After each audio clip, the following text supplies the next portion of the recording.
Vyadirogan Satatana Shaktana Sheshakaya Prasurtana Sheshan Autsukya Moharatidan Jaghana Yopurva Vaidyaya Namostu Tasmai.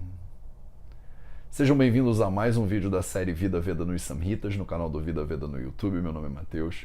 E hoje a gente vai continuar com a nossa leitura do Ashtanga Hridaya Sutrasthana, capítulo 1, entrando no shloka número 27. Hoje eu tô aqui para vocês de Nova York, a gente está dando a volta ao mundo juntos, né? É isso que é participar do Vida Veda, né? Eu levo vocês para onde eu vou. E principalmente esse vídeo, né, da série dos Samhitas é muito interessante porque eu filmo ele onde eu estiver. Nesse momento aqui eu tô num hotel, eu vim até Nova York pro parto da minha irmã do meio, que acabou de ter uma menininha linda, minha primeira sobrinha. Então vim aqui para dar um suporte, foi muito lindo, a gente estava junto na sala de parto durante todo o processo, foi um processo muito, muito lindo. E em breve eu já vou estar gravando para vocês de volta lá da Índia. Então sejam bem-vindos aqui à minha volta ao mundo, né?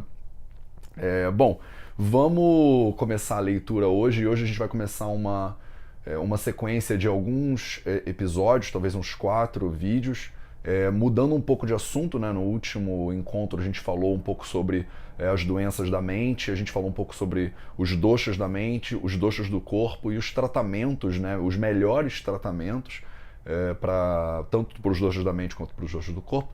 E hoje o Ashtanga, né, o Vagbhata, ele acha que ele já falou o suficiente desse assunto, ele vai, vamos mudar um pouquinho de assunto e vamos falar sobre o que constitui o tratamento, né? Eu falei para vocês bastante sobre quais são os melhores tratamentos, né? A gente falou todos os param aushadhams, então todos os aushadha, os melhores, os remédios que são param, que são melhores.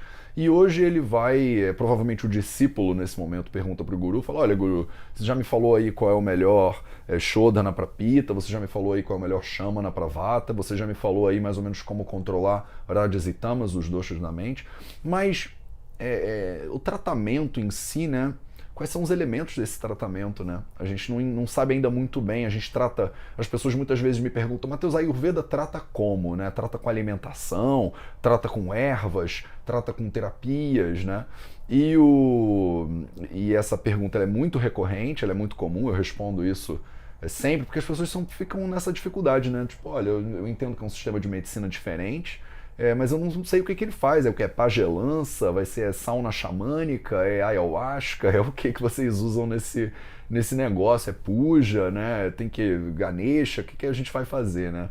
Então ele aqui hoje, ele vai falar um pouquinho sobre os elementos do tratamento. Então ele diz o seguinte no shloka número 27. Bhikshak dravyani upasthata rogi pada chatushtayam chikitsetasya nirdishtam pratyekam tachaturgunam. Então vamos palavra por palavra, né, entendendo esse shlokinho aí. Bhikshak dravyani upasthata rogi. Ele faz uma enumeração de 4 itens, e aí ele fala: Pada chatushtayam, pada, pernas, chatur, 4. Então essas são as 4 pernas. Bhishag, o médico.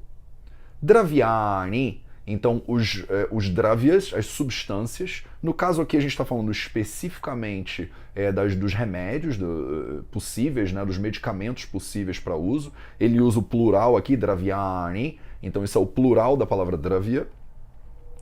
Upasthata. Upastha significa servir, ficar perto, suportar. Isso aqui é a palavra upastha significa. Então, o upasthata é aquele que dá suporte, que dá auxílio, é o assistente do médico. Muitas vezes as pessoas traduzem isso como um enfermeiro. Eu não sou muito fã da tradução enfermeiro, porque enfermagem é uma ciência, é bastante complexa, e um enfermeiro no Brasil faz uma faculdade longuíssima também, precisa de um registro e tal, e não é isso que ele está falando aqui. O upasthata, ele não é necessariamente uma pessoa que tem um registro no conselho regional disso ou daquilo. O upasthata é aquela pessoa que está ali dando apoio para o médico. Então, muitas vezes esse assistente, ele é alguém da família do paciente. ele é alguém que é um auxiliar do médico, pode ser um aluno, por exemplo, do próprio Vaidya. Então imagina que eu tenho discípulos e os meus discípulos vão estar me auxiliando no processo terapêutico, e aí esses discípulos vão estar atuando como essa perna do tratamento, da terapia ayurvédica. Então, Upasthata, e é óbvio, não podíamos deixar de falar do rogi, do paciente. Então, o médico, a droga, né, o medicamento ou a terapia que vai ser utilizada, o assistente do médico ou assistente do paciente, né, aquele que vai estar cuidando do paciente, acalmando o paciente, fazendo às vezes as terapias que o médico precisar, administrando os remédios e tendo certeza que o paciente está cumprindo as prescrições devidamente. Isso tudo é o assistente. E por último, rogi, o próprio paciente. Chikitsitasya Pada Chatushtayam. Então, Chikitsita significa. Chikitsa significa o tratamento, né? Chikitsita significa a cura, ou a pessoa que é curada. Então, para acontecer um tratamento bem feito, para acontecer uma cura, ele fala Chikitsitasya. Isso é Shasti Vibhakti Ekavachana. Então, é uma ferramenta gramatical do sânscrito que diz que determina posse. Então ele está falando do tratamento ou da cura. Então, esses quatro são os Chatushpada, esses são os quatro pernas do tratamento ou da cura. Então, esse shloka é interessantíssimo e eu acho que também pouco apreciado, principalmente dentro do Brasil, que a cultura do Samhita ainda está, né, dando seus primeiros passos aí. Então, muitas pessoas batem um pouco de cabeça para entender que, de acordo com os Samhitas, existem 4 pernas do tratamento, e não 5, nem 6, nem 2. E os Samhitas, o Charaka, o Vagbhata, o Sushruta, são muito claros de quem são esses 4 elementos que compõem o tratamento. Ele fala também Tat Pratekam Chaturgunam. Então, Pratekam, cada um desses, Pratekam, ek significa um, então cada um desses 4, Chaturgunam. Chatur, então falamos Chat 4, Guna, qualidades, propriedades. A gente falou que o tratamento, então, ou a cura, possui 4 pernas. Essas 4 pernas são o médico, o medicamento, o assistente e o paciente. E cada uma dessas 4 pernas possui 4 qualidades. A gente vai falar sobre essas 4 qualidades nos próximos vídeos. O que eu acho que é fundamental que a gente entenda agora, antes da gente entrar nas qualidades, que a gente vai começar a falar na próxima quarta-feira, o que eu acho fundamental que vocês entendam agora é que, de acordo com os Samhitas, esses são os 4 elementos do tratamento. O Samhita não determina que existe necessariamente um enfermeiro, por exemplo, responsável pelo caso. Na Índia, hoje, você vai num hospital ayurvédico, esse é o formato normal, né? Então, você vai ter um médico, que é claro, assim, é imprescindível que exista um médico, então o Bhishad, que é esse médico também chamado de Vaidya, né? A gente usa o termo Bhishad ou Vaidya para falar do médico. Então, esse elemento é absolutamente imprescindível. E como para desempenhar a função do assistente, a gente tem alguns tipos de pessoas diferentes. Então, por exemplo, você vai num hospital hoje, lá na Gujarat, onde eu tenho o prazer de estudar, você tem enfermeiros no hospital. Então, muito parecido como é no Brasil, se você tiver, por exemplo, na sessão de internação, você vai ter enfermeiros que estão ali administrando os pacientes, tomando conta do dia a dia do hospital. O médico, ele não cumpre essa função de estar constantemente observando os pacientes. Para vocês, aqueles de vocês que têm formação em área médica e já têm uma exposição ao que é uma rotina hospitalar, vocês entendem muito bem o que eu estou querendo dizer. Agora, na função do assistente também entra o que a gente chama de técnico de Panchakarma. Então, na Índia, existe também uma pessoa que muitas vezes não tem a formação do enfermeiro, né? Uma faculdade de enfermagem ayurvédica também é uma faculdade bastante longa, de muitos, muitos anos na Índia, então também não é moleza ser um enfermeiro ayurvédico. E você tem o técnico de Panchakarma. A função do técnico de Panchakarma é só aplicar as terapias. Então, se eu, por exemplo, que sou um Vaidya, eu pego um paciente, eu determino que esse paciente vai passar por um Panchakarma, por exemplo, a gente vai fazer um Vamana Karma na pessoa. Se ele vai passar por um Vamana Karma, de acordo com as indicações que a gente vai ver muito mais para frente, ele tem que fazer rotinas diárias de oleação, né, de abhyanga, de aplicação de óleo na pele, e de svedana, de suor, né, terapia de suor. Quem vai aplicar o abhyanga, a aplicação de oleação, e quem vai aplicar o suor são os técnicos de Panchakarma. Raríssimas vezes vai ser o próprio Vaidya, o próprio médico, que vai aplicar essas terapias, e também é bastante raro a gente ver um enfermeiro, na verdade, aplicando as terapias. Cada um aí vão ter funções bastante específicas, né?